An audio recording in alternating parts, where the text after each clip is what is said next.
Hello. Hi. Of all days, my Zoom wanted to give me trouble today, of course. So It happens. No worries. I don't know how many to expect today, but we'll just roll with it. I'm so excited to have you. No, thank you so much for Oh, there's some inviting people me. coming in here. Oh, you're welcome. Got a few more coming in here.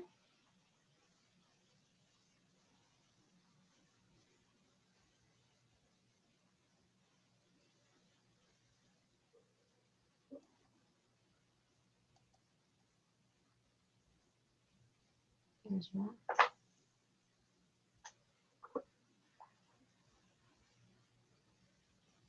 Russ, can you hear us okay?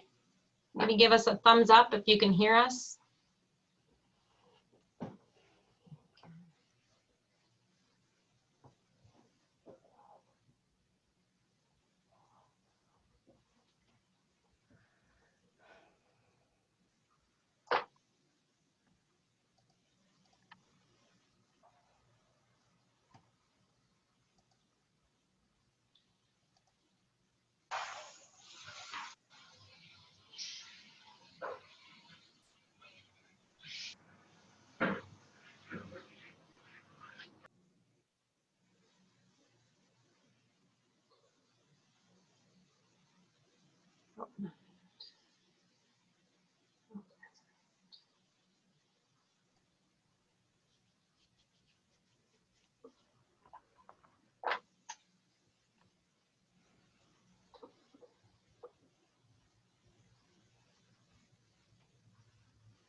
Lisa, good question. How do you want to Yes. handle questions?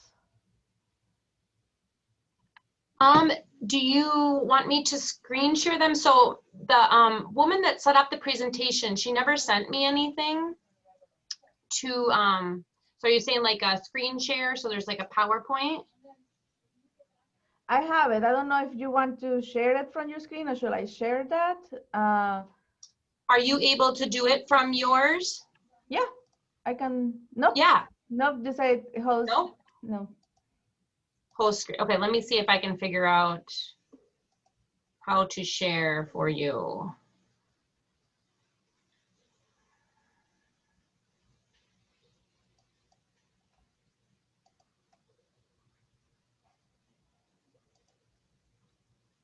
Does that work? Let's take a look. Yep, that works.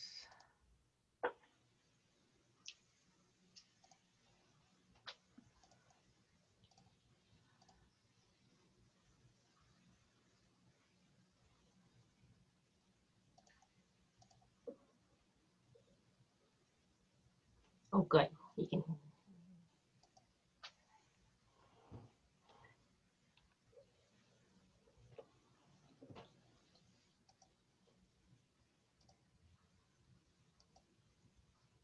Good.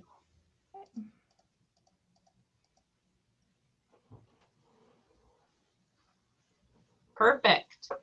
Awesome. And then I have at the end, and the whole slides will take about maybe 25 minutes. So there's additional 20, 25 minutes for just questions. And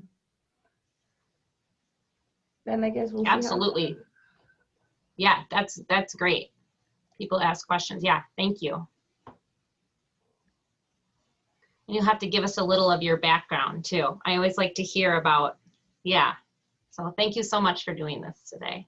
So yeah, we'll hang out. We've got about, yeah, about 7-8 minutes before we start. So we'll see if some more people chime in here. Sounds good.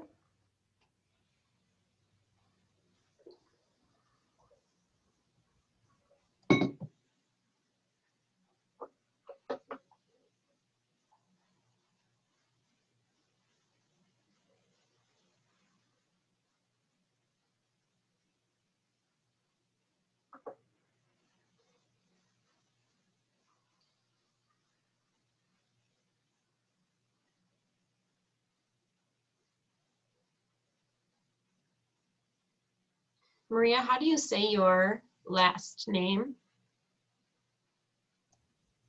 Mora Pinzon. Mora Pinzon. Okay. I'll do my very best.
All right.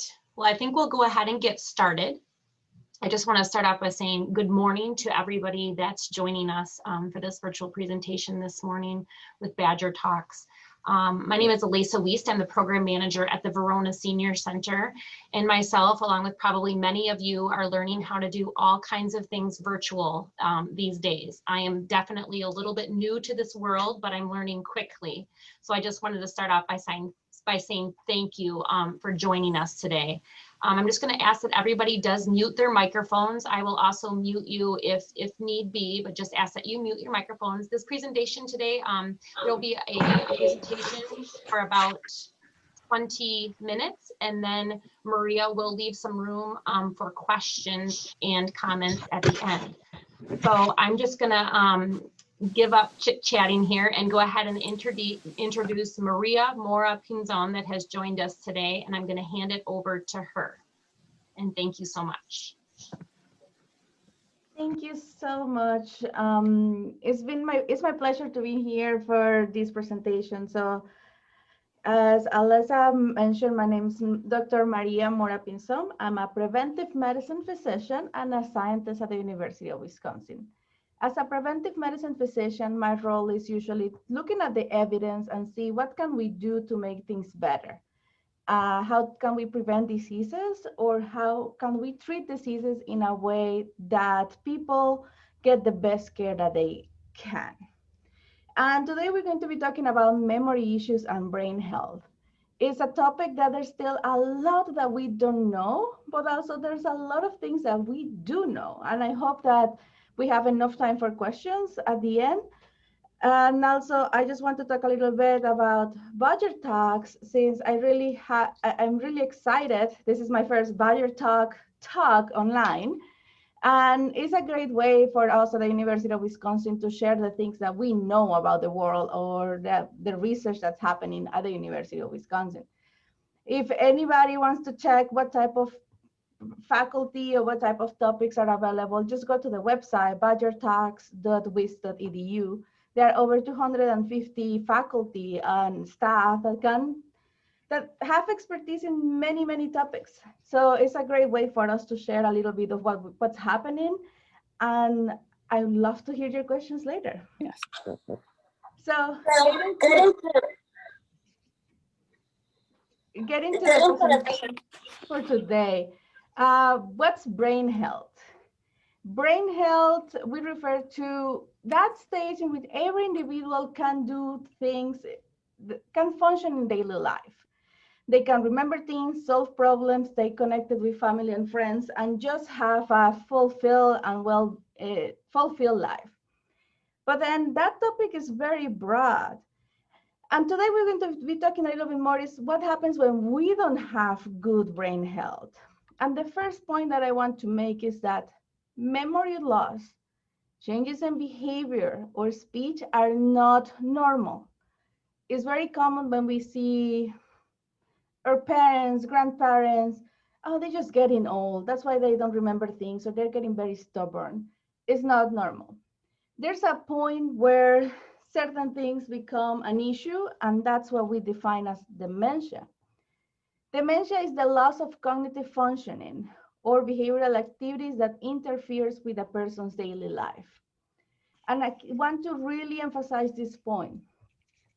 If you forget something like, oh, I don't know where my glasses are, or I forgot the keys, but I found them later, that's not what we mean by dementia. Dementia is where the same thing happens every day to a point that you cannot function normally. They are very, very different symptoms. Some of them are for thinking, remembering, just problem solving. But then there's a wide variety of ranges of symptoms that can be present. In very mild stages, some people might just have a little bit of memory loss, like, oh, I don't remember when I came to this room. That happens every day. But at the end, severe stages, a lot of people might have issues completing daily activities. They can no longer feed themselves, shower, and just do their regular activities. But dementia is just the umbrella term. It's just a term that we use to define memory loss. the specific causes, they are varied. And I really like this picture from the Alzheimer's Association. When we can see different types of dementia. Alzheimer's disease, which many of you probably have heard, is the most common one. But there are other types like vascular dementia. That's happened when we have strokes or hemorrhage in the brain, Lewy body dementia, frontotemporal dementia. And in many occasions, we have these combined. There's not a specific, we still don't know specifically what causes some of these conditions. But what we know is that in Alzheimer's disease, we are losing neurons. Neurons are the cells that are in our brain. So what happens in Alzheimer's disease is that as more neurons are lost, our brain is changed and our brain shrinks. And that's what inhibits our ability to think, memory, and take in our regular activities. But I have a very nice video that explains a little bit more how this happened. Let's take a look at it because it really helps to put in perspective what's happening in our brain when somebody has Alzheimer's disease.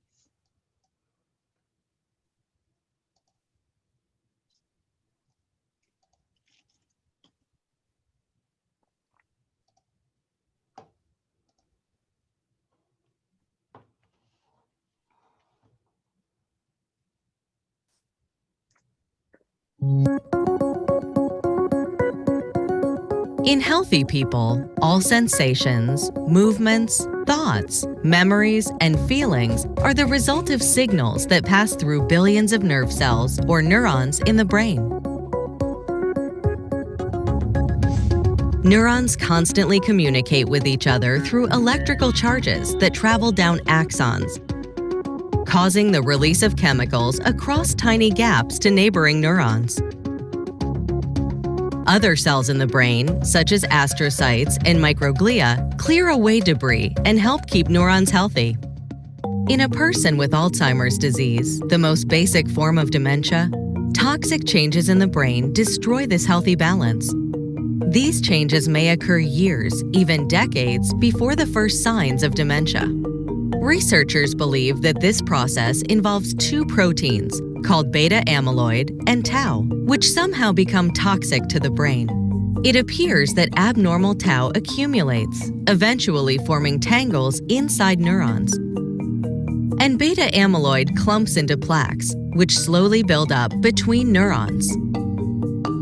As the level of amyloid reaches a tipping point, there is a rapid spread of tau throughout the brain. But tau and beta amyloid may not be the only factors involved in Alzheimer's. Other changes that affect the brain may also play a role over time. The vascular system may fail to deliver sufficient blood and nutrients to the brain.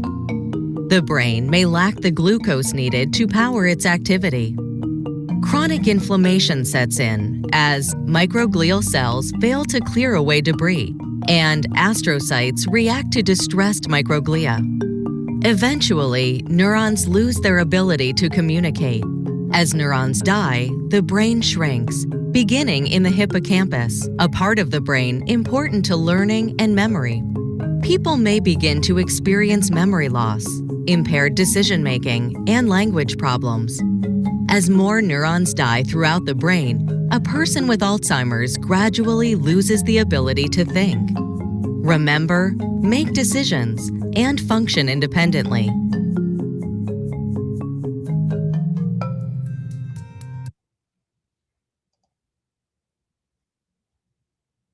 And this was a great intro into some of the symptoms of Alzheimer's dementia.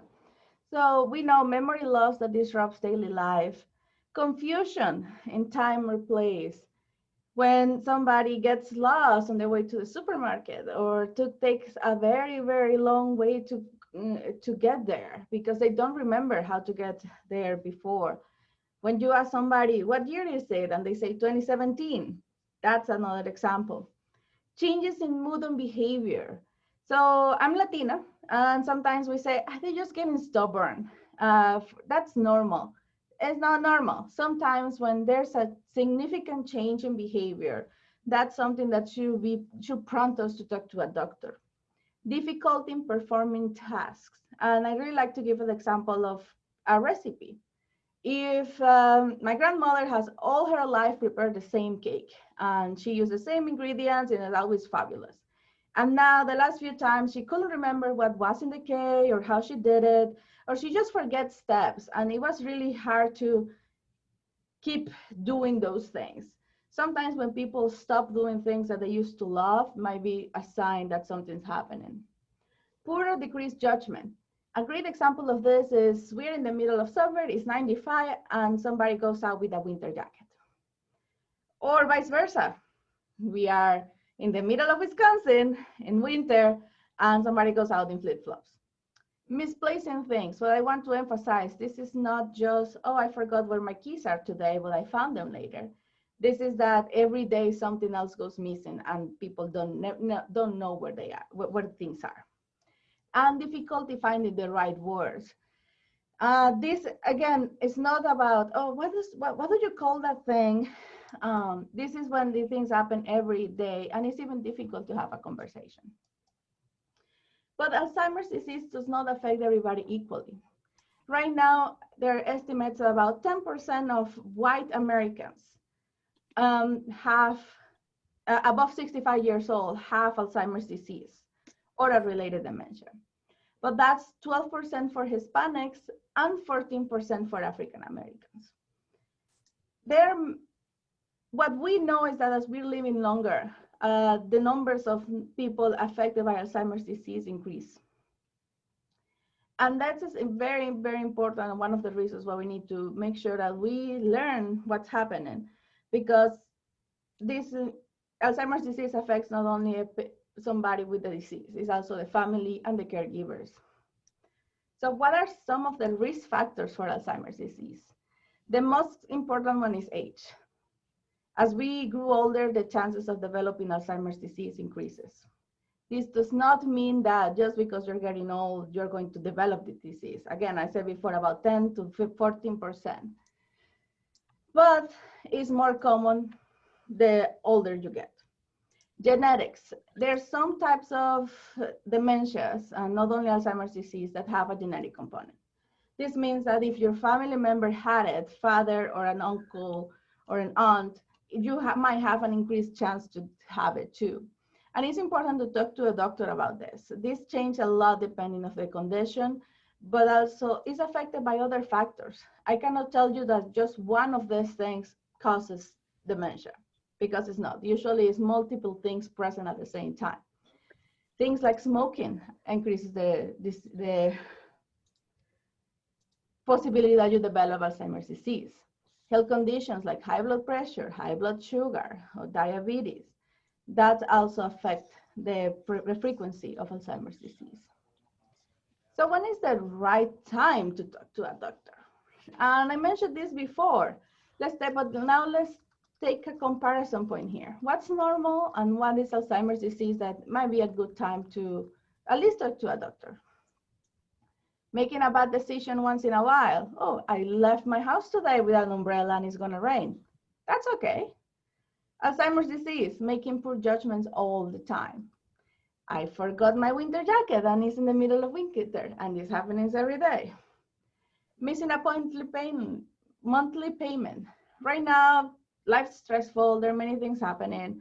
I don't even know what day it is. Oh, oops, I forgot, I missed my deadline.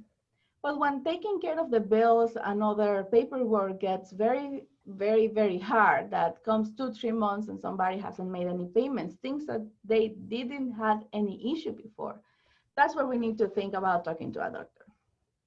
Forgetting which day it is, but remembering later, that's fine. Losing track of time, that, oh yeah, we are in February, that's a reason for concern.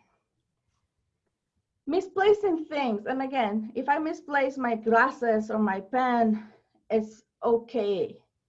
If that happens every day and I still don't know where my keys are after 3 months, that's not okay. So let's say you go to the doctor, you talk to your doctor if there's anything that concerns you. What's gonna happen? Many things will be done just to get to the right diagnosis. First, the medical history. We have to ask you about your family, their symptoms, how long have you have had them. Tell me about your other conditions. So you have high blood pressure, you have high blood sugar. Are you taking any medications? Physical exam, we not only check your brain, your eyes, we also check your heart, your lungs, reflexes, and making sure that everything else looks okay. But there's also the neuropsychologic testing. This usually takes more than just 15 minutes. The whole test, memory test, could take an hour to 3 hours. And it depends on the physician that's doing it and also the type of test that's being done. But most of the time, there are questions about memory in the sense that I'll give you a few words and you repeat them back to me.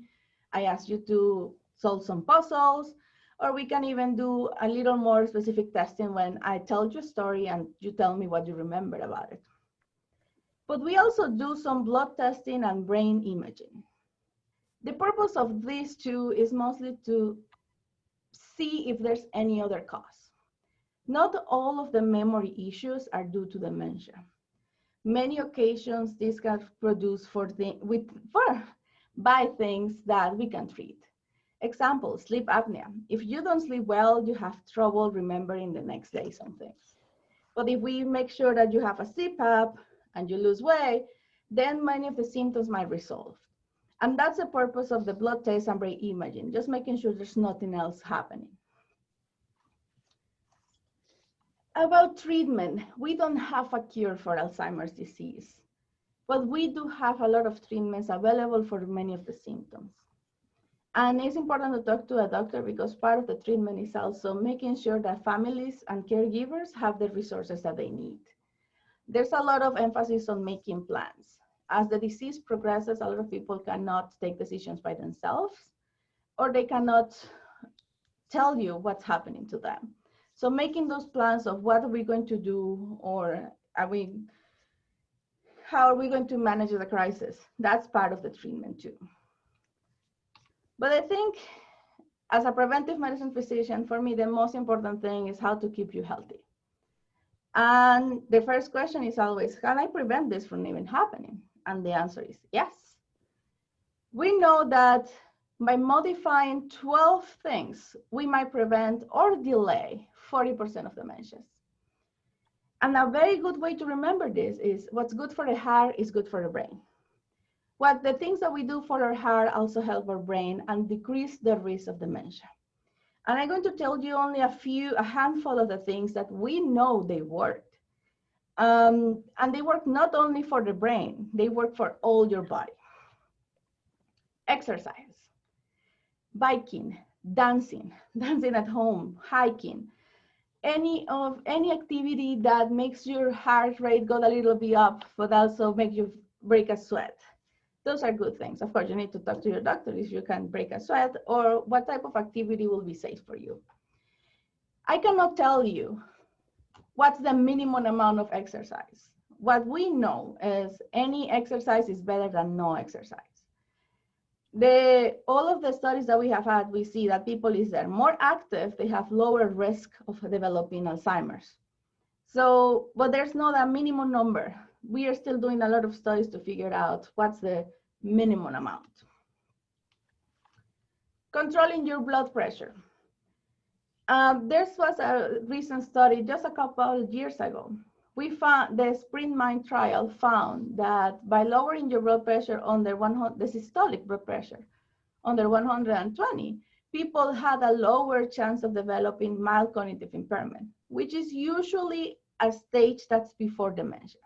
It's not normal. It's just they might have symptoms, but not to the point of being called dementia. And again, what's good for the heart is good for the brain. Controlling our blood pressure prevents strokes, help us to prevent heart attacks, and that's part of how to keep a brain healthy. Stop smoking. Smoking produces inflammation. It increases our chances of strokes, increases our chances of many cardiac diseases. And it's important to, if you're currently a smoker, it's not easy. And I will be clear, many of you might have smoking or have smoked in the past and know it's not easy to quit. That's why there are so many resources available trying to make the road slightly easier. And it might be a long road, but quitting smoking is one of the most important things that we can do for the brain. Controlling the blood sugar. And I want to emphasize something that we see in the right aspect of the image. How do we control the blood sugar or the diabetes? Exercising, losing weight, eating a lot of fruits and vegetables, and avoiding some added sugars, and don't smoke, which are the same things that we have talked so far. Staying socially and mentally active. Before COVID, there were many of these recommendations. Join a book club, get to the senior center, play games, participate in activities, take a new hobby, going out, care for dogs at shelters in a cat. Well, now we are in the middle of a pandemic, and I know many of you probably have not left your house for the last few months. And it's important that even in the middle of this pandemic, we stay connected. Reading a book, talking to friends and family, connect with people that you haven't talked to recently. We have the advantage of these many technologies like this webinar. Trying something new, learning new information is a huge part of staying active.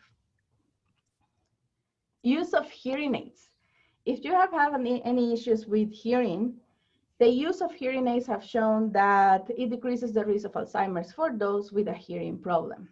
And the reason is that if you cannot hear, you have a difficulty getting engaged and learning new information and connecting with other people. So many studies that have followed up people for 20, 30 years have seen that those with hearing problems that use a hearing aid do not have as much disease, Alzheimer's disease, as those without hearing, that are not using their hearing aids. And it's important that no matter which hearing aid you use, just talk to your doctor, and if you feel that it's not working or it's not working correctly, get it checked out. Losing weight. Again, as I said before, taking care of your diabetes, taking care of the blood pressure, usually the recommendation is losing weight.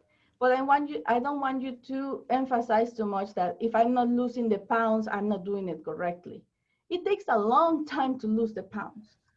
But as long as you stay active, eat smart, which means a lot of fruits, vegetables, whole grains, avoiding sugar and processed foods, and stay active, that's a huge part of the battle. It's important to remember, it's never too late to start taking care of our brain. Whenever you say, today's the day I'm starting, great. Today is better than tomorrow. A few of the common questions, and I want to give you a lot of information of where to get more information. I know this is a lot. It is a lot of information. You might have a loved one or a friend that want to learn more about this. So there are a few resources. First, your primary care doctor. Your primary care doctor is always the best person to talk about any memory issues, some things that you feel like, I feel that I'm not myself right now. There's also the geriatricians and neurologists can do a little more in-depth assessments about dementia. But also you can get a referral for a memory clinic. A memory clinic is a type of clinic where there are multiple specialists taking care of you. And the Wisconsin Alzheimer's Institute, we have a list of memory networks around the state of Wisconsin. In this map, you can see that we have a lot of clinics. Each of the stars is one of the clinics around the state. Particularly here in Dane County, we have 5 clinics. You can check in our website, wai.wisc.edu.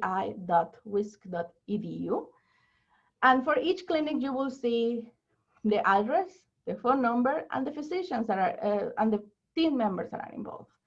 So I said, you have the physicians, you have psychologists that check your memory and mood and behaviors. You have nurses that help the team work together. You have social workers also. Sometimes the memory clinics involve also bringing a caregiver or a friend, somebody that knows you for a long time that can tell us if something changed. Where can you learn more? I recommend this podcast, Dementia Matters. If you're in Madison, you can listen to the radio 102.9 Fridays at 4 p.m. And these podcasts have many, many episodes about what's happening, what's the new research coming out, caregiver resources, and just things to know about dementia. More information can be also be found on the National Institute of Aging. In their main website, you just go health information, Alzheimer's disease, and you can see there all the most current information, what we know, what we don't know, and what are the research and other studies that are being done to answer our questions.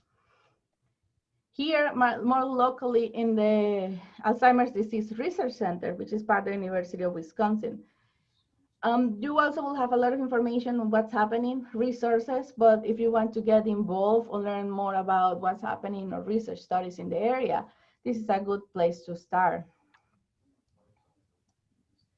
Now, you might know somebody that has some memory issues, or they might need a little extra help. Where to start? Sometimes a good place to start is always the Aging and Disability Resource Centers. They are the ADRCs. They are all around the state, and I'm giving you the information for Dane County. Their phone number is 608-240-7400. The Aging and Disability Resource Center might give you information not only on what's happening, but also they might get you connected with the right person to talk to. They have many resources, and in some cases even screenings just to check, is your memory okay, is normal or no. But then we are in the middle of COVID, so there are many things that might be happening or not happening. So it's always a good idea to check, give it a phone call to see what can they do for you. We are very lucky in Wisconsin that we have many organizations helping us. For caregivers, the Alzheimer's and Dementia Alliance of Wisconsin have many resources, support programs, online trainings. They are an amazing organization that's all around the state. You can look at their website, www.alzwisc.org. There's also the Alzheimer's Association. This organization is national. They have a helpline that's available 24/7, 800-272-3900. That you can call there to get more information about Alzheimer's, to get information about local programs, just to ask questions about what to do or how to take care of a family member. They also provide a lot of assistance in the middle of a crisis. If you or someone that you know have the disease and you might be having a hard time controlling the symptoms or you don't know what to do, this is a good phone number to call. They have over 200 languages available, and they're available at all times of the day. But I know that we are online, so we may have people that's outside of Wisconsin. If you're outside of Wisconsin, I recommend look at this website, www.communityresourcefinder.org. This is a website created with the Alzheimer's Association and the AARP and contains information about resources. You put your zip code and it gives you information about the things that are available in your area. So now we have time for questions, and I'm going to close this and maybe we can answer a few questions.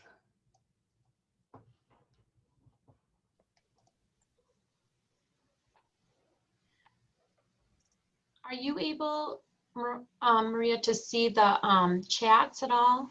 Yeah, I'm just opening that right now. Yep. Perfect.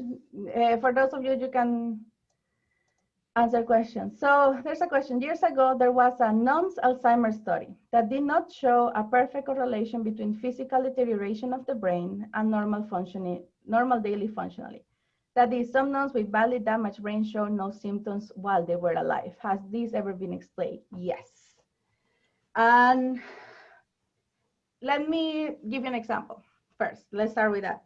So you know that when people loses, it's very common you say, oh, they cannot see anymore. So their other senses are picking up the tab and they are more sensitive. They can hear better, they smell better. Their brain is compensating. The brain is sort of increasing the ability to capture information. The same thing is happening in Alzheimer's. Sometimes in our brain, we create, when we train our brain by reading or doing activities, our brain increases their capacity. So even though we are losing a lot of neurons, our brain still is compensating and redirecting those functions to other places. The more education you have, the more likely you are to have this sort of reserve, this capacity, extra capacity to compensate. So that's why sometimes we tend to see that people that have doctorate degrees or more education, they might have symptoms later in life. And if you only had high school education, you might start showing symptoms earlier. It's because your brain do not have that storage capacity or haven't been trained to sustain the effects of the losing of the neurons. We still don't know exactly what's the point, like when you see one thing from another, but we're learning, and the more education or more staying actively and engaged and mentally there is one of the best things that we can do. I have another question here. Can you please talk about menopausal brain fog versus dementia or early Alzheimer's? That's a great question. And there's many, that's one of the things that it's very hard just to say by the symptoms, oh yeah, that's just normal. And sometimes it might be important to check over a few months. And talking to primary care doctor, sometimes the tests are inconclusive in the sense like, this could be due to just the hormonal changes, or this could be something else going on.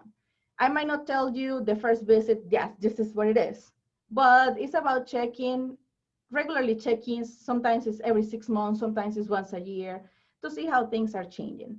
There are many, as I mentioned before, there are many things that could be happening at the same time that the vitamin deficiencies, or sometimes the blood pressure medications are not correctly.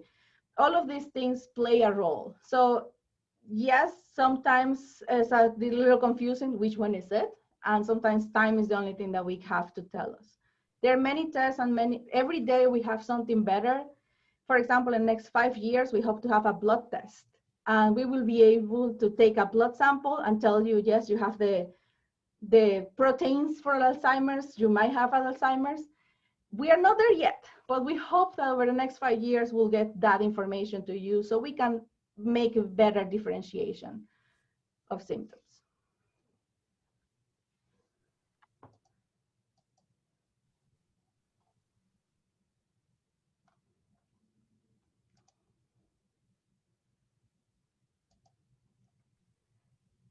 I don't see any more questions in the chat, but if anybody wants to. Yeah, if anybody has a question that they just want to unmute their microphone and ask, feel free.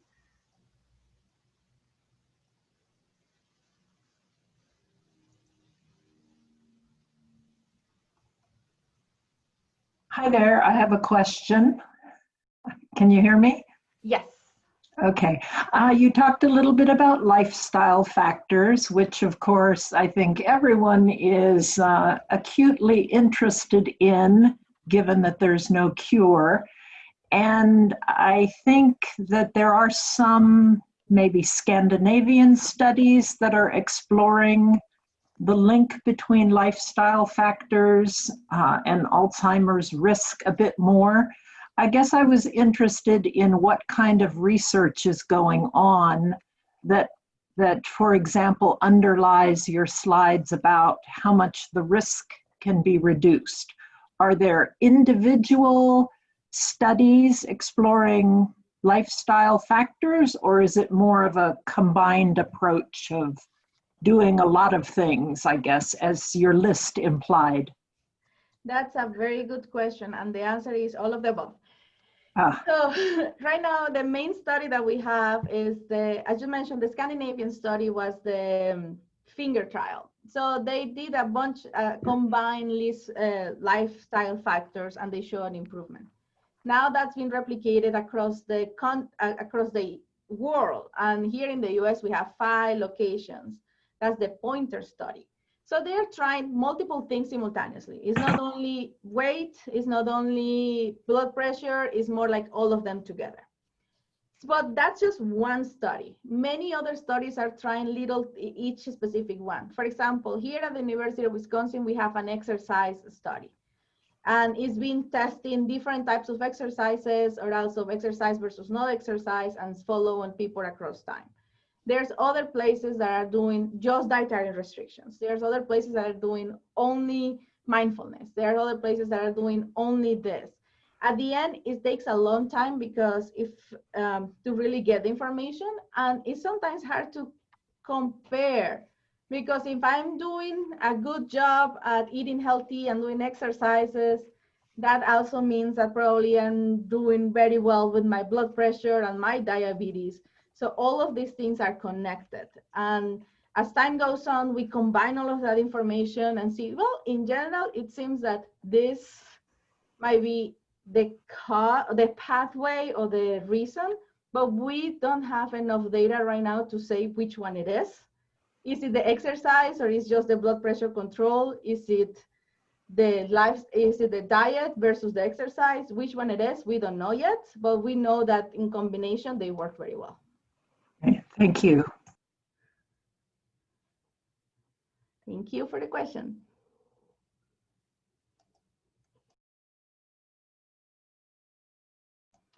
And I'm surprised that I haven't get the question asked about supplements and if supplements work to prevent Alzheimer's. And the answer is we don't know yet. So far, most of the studies about supplements and specific vitamins have not been successful in the sense that they on their own, they have not shown to work. That being said, it might be that we are not doing the trials correctly or we haven't found out the right combination. But what we know is that, as I was saying before, if you have a healthy diet, which means a lot of fruits and vegetables, you don't need to take a lot of supplements. There might be specific supplements that you can discuss to your doctor like that based on your particular conditions, but it's not like every older adult needs a multivitamin to prevent disease.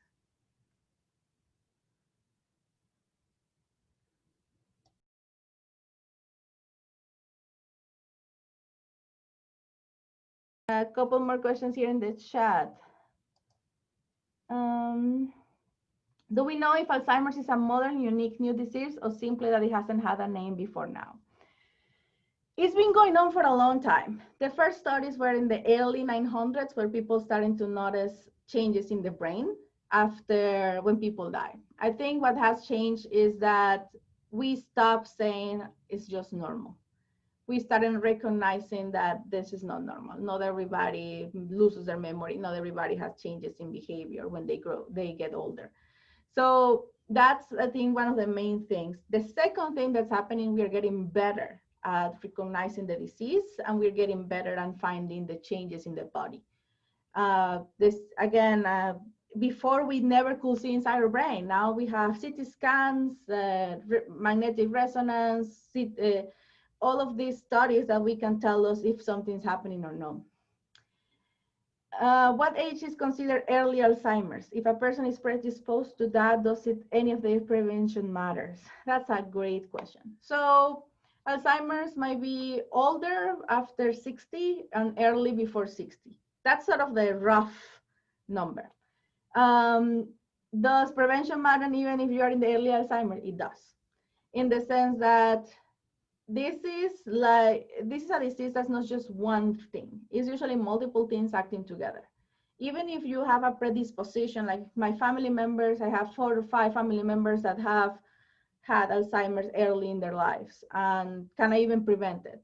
Well, you might delay it. I'm not saying you can totally prevent it, but you might, instead of starting, if healthy lifestyle, taking care of blood pressure, might help your brain to gain enough reserve and gain enough ability to avoid symptoms longer. It depends. Many things are involved. It's not only lifestyle. We still don't know what's really the percentage. Is this 90% genetic, 10% lifestyle, or is this 90% lifestyle, 10% genetic? We don't know. So it does, in prevention matters regardless if it's early or late. And even we know that if somebody already is having symptoms and start doing these things, they do not progress, the disease do not progress as quickly as if they were not doing anything. There are a number of signs listed that you indicated you may have AD. Are there any signs that are more prevalent than others, or do you usually have multiple signs? Or can you have one and not any others? That's a great question. And the answer is, it depends of the type of dementia.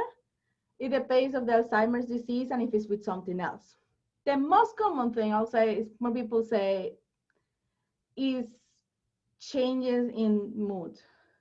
That's one of the early signs. I'm feeling sad, I'm feeling depressed. So that's one of the early things that we might say, that's just depression. There's so many things happening. But then at the same, and that with memory. And that's why it's very important to talk to a doctor, because sometimes all of these things might be together and we cannot say for sure this is AD, this might be just depression or might be AD. And it's doing the testing and checking results and checking a few treatments and see what's happening. I cannot really tell you if there's just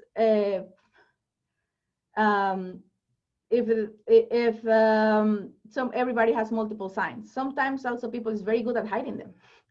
And I remember somebody that he had issues remembering stuff, but then he got very good at taking notes. So it took a long time. It took like 2-3 years for him to admit, like, I've been forgetting things for the last 4 years. It's just I got very good at taking notes, so I remember stuff. Many times, usually by the time that people show to the doctor, they already have multiple symptoms, multiple things happening. But that's why I mentioned it's important to talk to a doctor, if even you have just one, just to make sure that there's that conversation and checking if things are getting worse. Another question, are most of the treatment drugs designed for the early stages, or there are any drugs now that mitigate later stage Alzheimer's? Great question. Most of the drugs that we have right now are for symptoms. And the symptoms are from early to late stages. But at the late stages, they don't work as well. Mostly because there's many things happening. The symptoms get worse and worse and worse, and just a medication is not cutting it anymore. We have a lot of medications that we are trying for early, late stages and multiple stages, but we don't have medications that I can tell you 100% you will be better. We don't have that. So there's still a lot of research happening on the treatment. And one of the most important things in that area is that once we get the blood test to diagnose Alzheimer's, we will have a better ability to see who is the right person to get the medications. So right now, also a lot of the treatment for Alzheimer's involves no medications. It's psychotherapy, talking to a doctor, behavioral therapy, music. We are using a lot of music for people, particularly at any stage. Music helps them remember and makes them feel better and calms them a lot. So that applies to across the spectrum.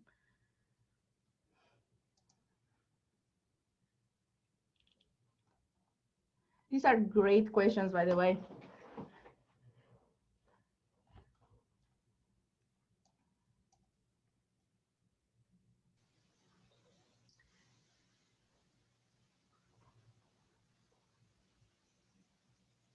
Anybody else?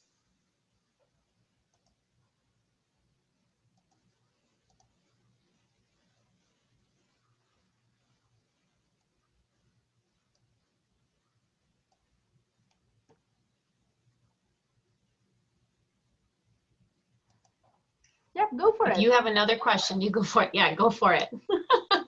Are there any systemic efforts to aid caregivers of the system of caregiving? I don't understand that question. I'm really sorry. If you could, you can unmute yourself and tell me what you mean. Well, I guess I was, looking at the projections or increasing numbers of the population that might be affected, and thinking about what kind of nursing home capacity it will be necessary. And this isn't, I guess, a medical question. It's more of a society question on how families and communities, I guess, will be able to care for increasing numbers of Alzheimer patients. Yes, that's one of our worries, actually. It's not only the number of people that's going to have the disease, but also the number of people that we need to take care for them adequately. There's many efforts happening. That I can tell you. We have several programs trying to see what tools or what training do we need to give caregivers. What tools or what training do we need to give caregivers and nursing homes, paid caregivers? What type of training do physicians, nurses, social workers, everybody needs? Because as more people develop the disease, we need to get better at diagnosing. There's a lot of efforts on how to improve the caregiving system, the paid and unpaid. And there are many things that are not medically related. For example, one of the things that many organizations are doing is promoting education, but of non-healthcare providers. For example, public health providers. Alzheimer's disease and dementia is a public health crisis. We need more caregivers, we need more people trained, and we also need our communities to be trained. There's also the dementia friendly. So how do we make sure that our city is a good place for people to grow old, and even if they have dementia, they still be safe?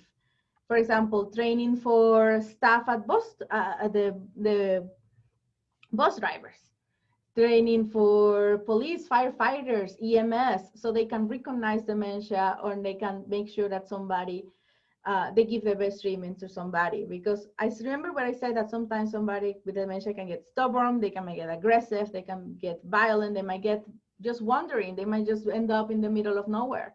So how do we make sure that our system as a whole is able to recognize that they're not just being stubborn, there's something else going on, and giving them the tools to redirect? So there's a lot happening. I wish I could tell you everything that's happening, but that's a very good question. There's a lot of things that we need to do. Still, we need to do a lot. Thank you, very helpful. Thank you. Can you talk about the cognitive role in balance? Beyond cardiac exercise, what about exercises for balance, motor, imagery? I tell myself they help my brain, but do they? Yes and no. Let me explain a little bit more. So we have seen that aerobic exercises, all the cardio exercises, works. For balance on its own, I mean, if the only thing you do is like Tai Chi, we haven't seen a result in memory, but let me explain a little bit more. Well, we know that it helps the brain, because even in Tai Chi, in order to keep the balance and your posture, you need to think about every step that you're gonna do.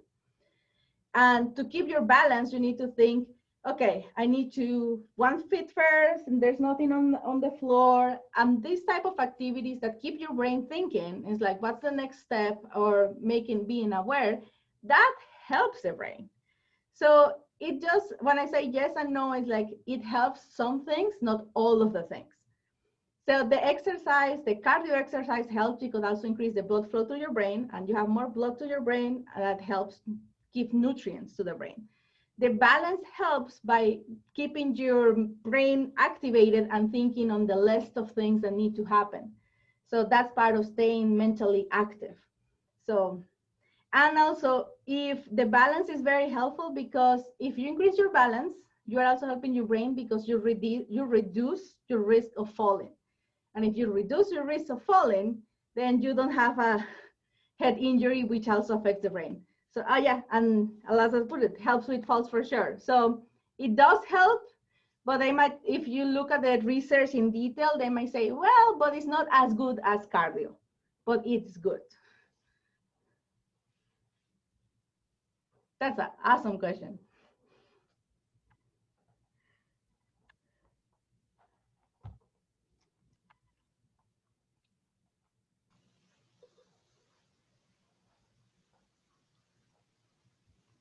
How do head injuries compare with other risk factors? Head injuries are very important.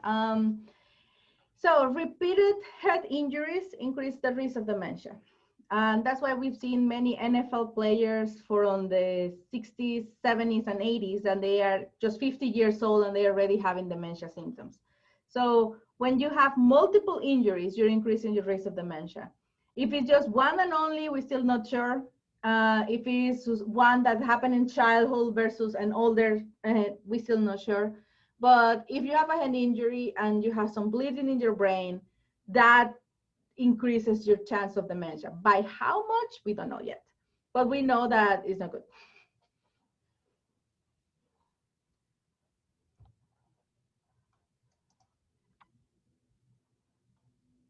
Have issues with balance or loss of smell has been shown to be indicators of AD.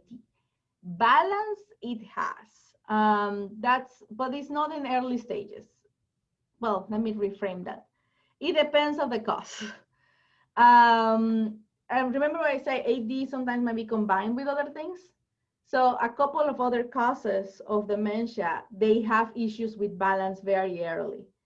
But AD on its own, balance is more like in a later stages that people don't get as active and they have more issues with balance. Loss of smell, I'm not familiar with that as a typical symptom. I'm not saying it does not happen, it's just it's not one of the typicals.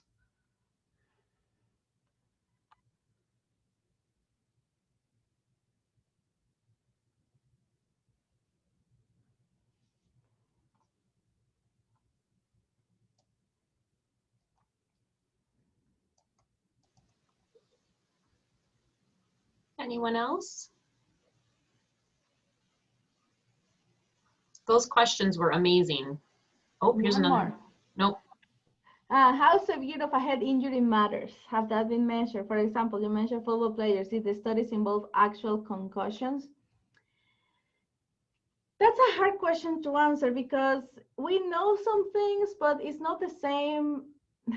It also depends a lot on not only the brain, but the person who owns that brain. And I know it's a little complicated. Remember when we were talking about the reserve, and if you have a mild head injury, but you didn't have enough reserve capacity, you might have worse symptoms that if somebody got the same head injury, but they have more reserve capacity. So that's one of the complicated things on measuring dementia and measuring normal versus abnormal, because it depends a lot on your own life and your own trajectory, that not everybody's at the same point or have the same brain. So that's why no head injuries is better than any head injuries. That's sort of the rule of thumb. And football players right now, there's more and more, we are getting better at studying that, because it's not only the concussion, it's also what about when they have a concussion, but there's nothing on the MRI, on the brain imaging, versus what happens when there's something in the brain imaging. So there's a lot of discussion on what's included, what should be included versus what not.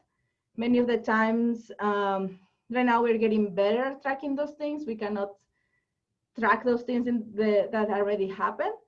But there's not the severity of the head injury.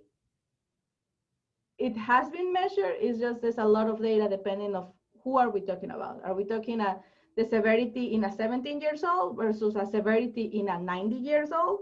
Or are we talking about one small one when you're 50? There's a lot of information there that we're still figuring it out.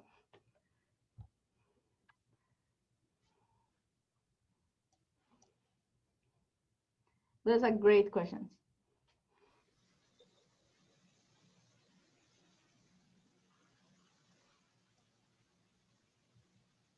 I'm glad it was helpful.